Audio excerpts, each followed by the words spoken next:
dry desert landscape of ancient Iraq lies hidden ruins which hold enchanting stories from the sands of time. Wait a second. Sands of time? Oh, I get it. Please continue. A long time ago, in a land far, far away, the city of Shushan was ruled by a powerful king of such splendor and majesty. His name was King Ahasuerus. The king decided that he ought to display riches of his glorious kingdom and demonstrate his power by holding a feast for 180 days. Whoa. Didn't people have jobs to do? Didn't they go to school? You can't have a party for 180 days. That's just silly. Nevertheless, during the party, the king called for his beautiful wife, Queen Vashti, to stand before him so that everyone could admire her beauty. However, she refused. The king was enraged with anger, and after quickly conversing with his closest advisors, the 7 princes of Persia and Media, he issued a royal decree so that all wives will honor their husbands, and Queen Vashti was to never again come before the king.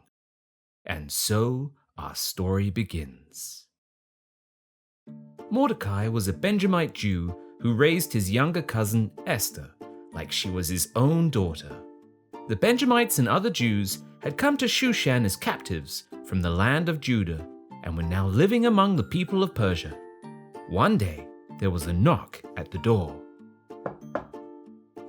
By order of the king, let beautiful young virgins be sought for the king. You have been summoned to the palace on account of your most pleasing beauty. Follow me.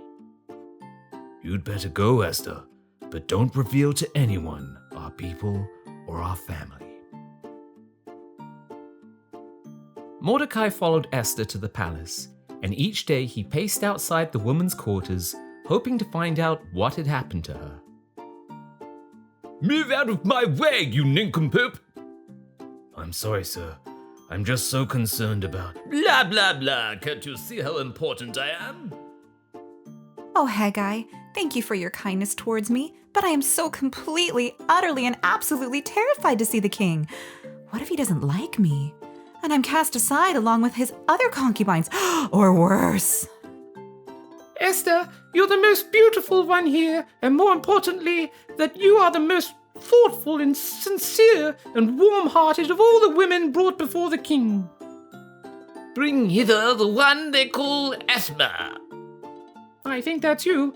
Don't worry about a thing. After 12 months of preparations, each young woman went in to meet with the king. Only the ones that pleased the king were called by name to appear before him a second time. Esther had found favor in the sight of all who saw her, and the king loved Esther more than any other woman. He made a feast for her and set the royal crown upon her head. As Mordecai sat outside the king's gate, he overheard 2 doorkeepers plotting to kill the king. He's a rotter. What a lousy king. No good so-and-so. After reporting this plot to Esther, she then informed the king, and 2 men were hanged on the gallows. Thus, Mordecai's loyalty to the king was recorded in the Book of Chronicles. After these things, King Ahasuerus promoted Haman the Agagite, and so all the king's servants within the king's gate would have to bow down to him. All that is, except Mordecai. Oi! Why do you transgress the king's command? He should be bowing down to Haman, shouldn't he? Yeah, he should. Mordecai remained standing when Haman passed by, which filled Haman with wrath. The other servants within the king's gate had informed Haman that Mordecai was a Jew, and so from then on, Haman sought to destroy all the Jews in the kingdom. My king, there are certain people scattered among the people of the kingdom, and they keep different laws and do not keep the king's laws. Therefore, if it please the king, let a decree be written that they should be destroyed. My dear Haman, that sounds like a reasonable request. Do to them as seems good to you. And so, by written decree, instructions were sent out across the kingdom, and on the 13th day of the 12th month of Adar, Everyone was to turn and attack the Jews and plunder their possessions. That's not very nice. That mean old Haman needs a good telling off. Yes, well, when Mordecai learned about the decree, he and the other Jews cried out in mourning, and with much fasting, weeping, and wailing, they called on their God.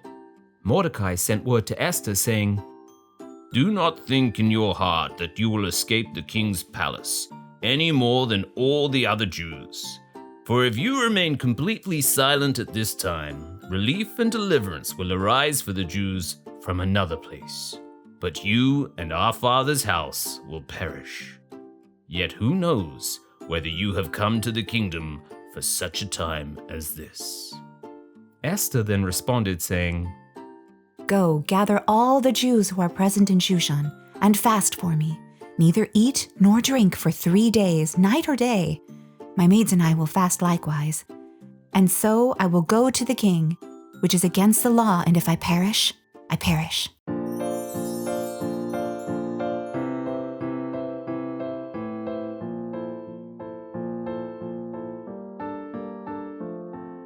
I'm only a small little girl. What is it I could possibly do? I've not lived nearly long enough to be of any service to you. My dear, you are in the right spot, the right place, the right time, and whatnot. You must go before the king, and this is what you must sing. If I have favor in your sight, then please come and eat this night. At the banquet I will prepare, and my request to you declare. And my dear, please don't forget, invite Haman to the banquet, and explain before the king how he plans this wicked thing. Our people are in distress. Their lives your ultimate test. Will I go before the king and risk everything?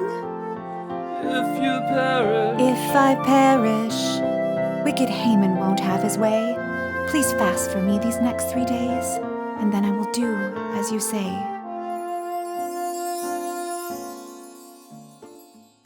After this, Esther then entered the royal court where the king sat on his throne. Anyone who does this without being summoned is put to death, unless the king holds out his golden scepter to allow this person to approach him. "What do you wish, Queen Esther?" If it please the king, let the king and Haman come today to the banquet that I have prepared for him. "Bring Haman quickly, that he may do as Esther has said." "What is it that you want, Esther? Ask and it shall be done for you." If I have found favor in the sight of the king, then please come to a banquet that I will prepare tomorrow, and I will then ask that you fulfill my request. So Haman left the banquet filled with joy, but when he saw that Mordecai would still not bow before him, he became angry. Queen Esther invited no one but me to come with the king to her banquet, and tomorrow I am invited again. But that sniveling, no-good nincompoop Mordecai still won't bow down to me. Why don't you make some gallows and ask the king in the morning if it's okay to hang Mordecai on them, and then go on your merry little way to the banquet. That night, the king could not sleep, and so he commanded that the book of the Chronicles be read to him. When he heard the matter of Mordecai's loyalty to the king regarding the 2 doorkeepers who plotted to kill him, he asked, What honor has been bestowed to Mordecai for his loyalty? Nothing, your majesty. My dear Haman, what shall be done for the man whom the king delights to honor? Well, you should give him your royal robe, and then put him on your horse. Yes, and then parade him through the city, with someone shouting, "Thus shall it be done to the man whom the king delights to honor." "What a jolly good idea. This is what should be done to Mordecai."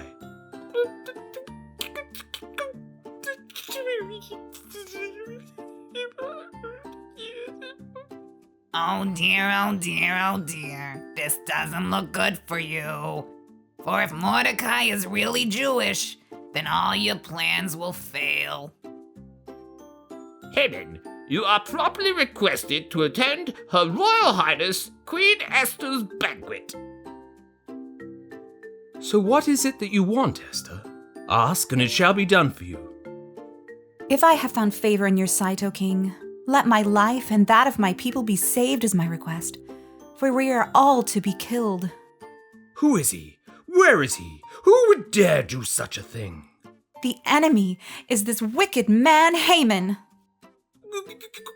Queen Esther, darling, I mean, Your Majesty, Your Most Royal Highness, I'm so speechless. Please don't do this to me.